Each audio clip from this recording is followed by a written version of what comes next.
Good morning, great leader. Thank you for calling me, and what can I do for you? Okay, yes.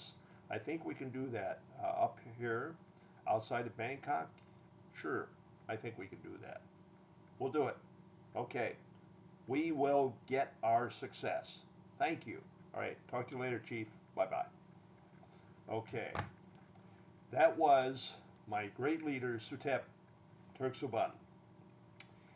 He's based in Bangkok. He's down there on special assignment from the south, and to accommodate his new objectives in reforming Thailand's political structure, economic structure, religious structure, moral structure, entertainment structure, corruption structure, he had to resign from the Democrat Party that he was a very high official in and come on out and hit the streets. I think it was Halloween Day, in fact, 31 October this year. He led a group of people that became a large group of people to a very large group of people to a very massively large group of people, numbering somewhere in maybe 100 million or 150 million. I'm not sure yet. I forgot to ask him on the phone just now. But anyway, it's in the millions, millions and millions and millions.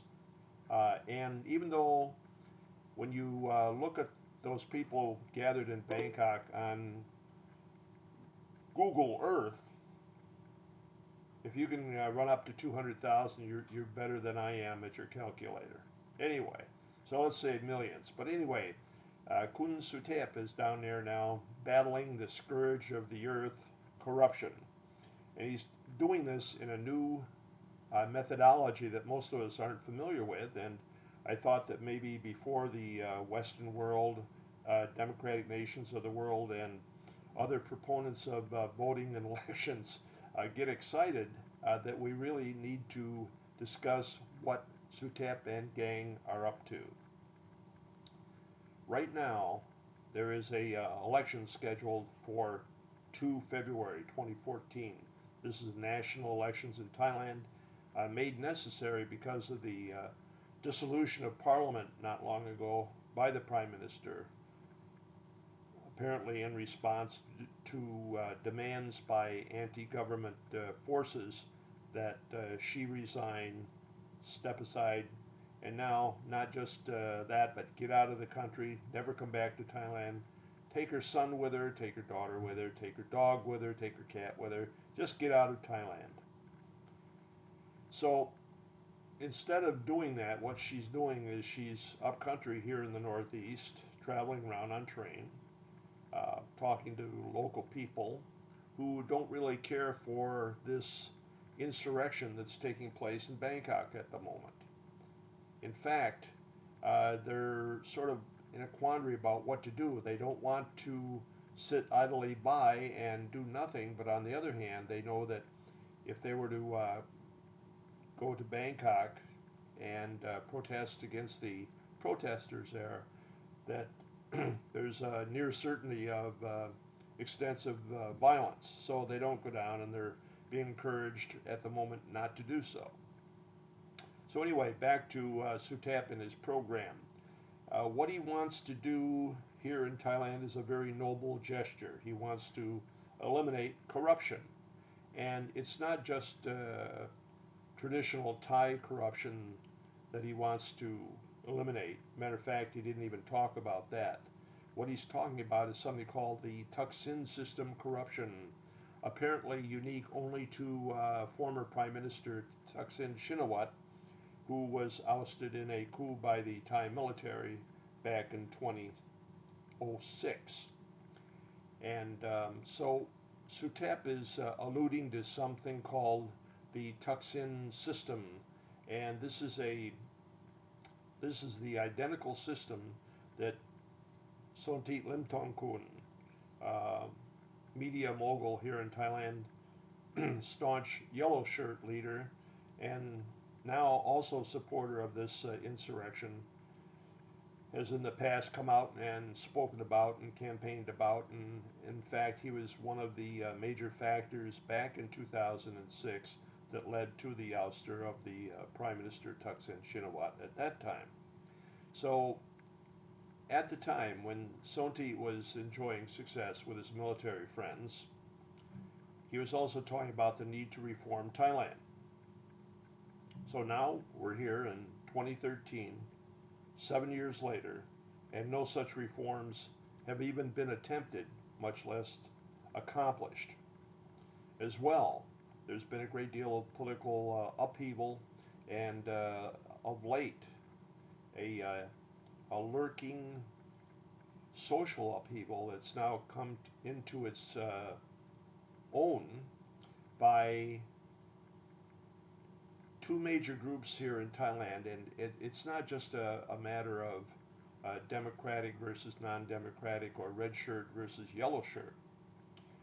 The two groups that are at odds with one another are in fact two separate schools of thought experienced by everybody around the world and not just unique to Thailand.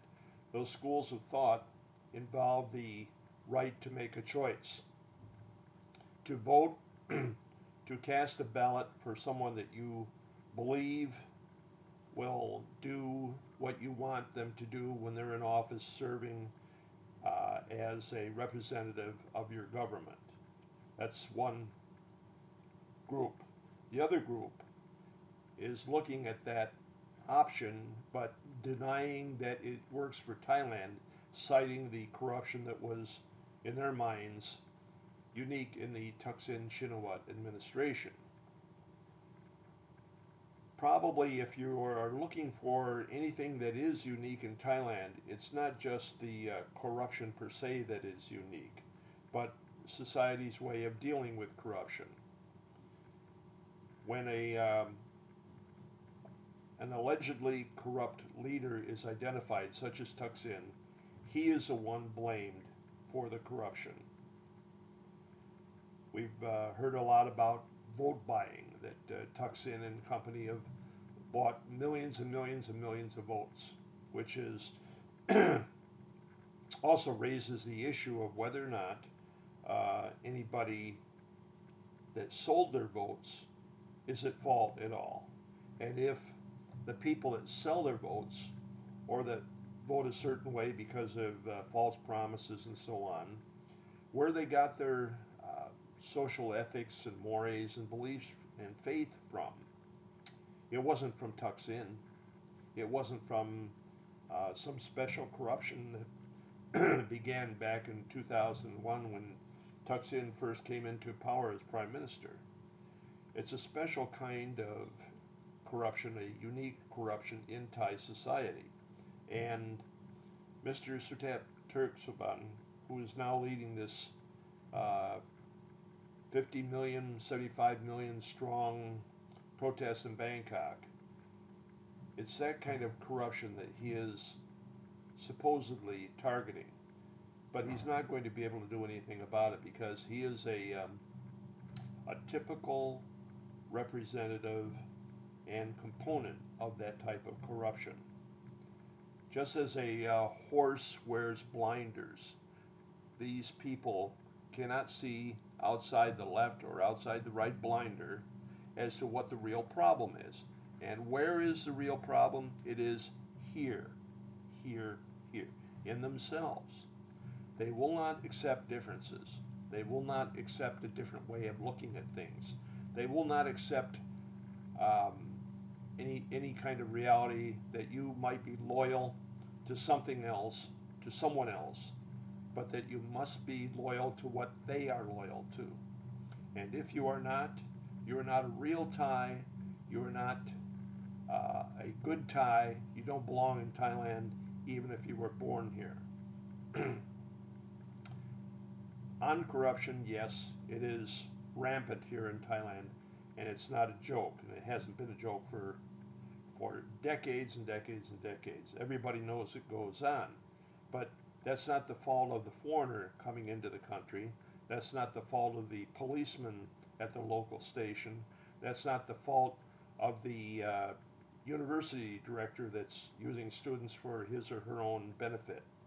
It's the problem and it's the fault of people in society who have poor moral and ethical values to start with. You cannot talk about Buddhism, whose main doctrine is probably not to be selfish. You can't talk about that. You cannot profess to believe in it if you don't practice it. And anybody who has been in Thailand for long enough to open their eyes and see what's really going on, if anyone claims that Thailand is a Buddhist country, he or she is under some sort of delusion, because the way things are and have been for quite a long time, Buddhism has been corrupted in much the same way as the political process has been corrupted, much the same way that the Thai social moray development process has been corrupted. So a warning to Mr. Suthep and Dr. Seri and Sonti Limtongkun and others who think that this insurrection in Bangkok that's taking place right now is going to solve the situation and that we can then all proceed in unity toward the road to peace, security, understanding, human decency, and absence of corruption. The message is, you don't know what you're talking about, you haven't known what you're talking about, and in fact, over the years, this coffin that you're trying to drive the last nail into, the coffin of democracy, is a coffin that you created yourselves, and now you just want to finish off the work. Hopefully, it's not going to be allowed to happen.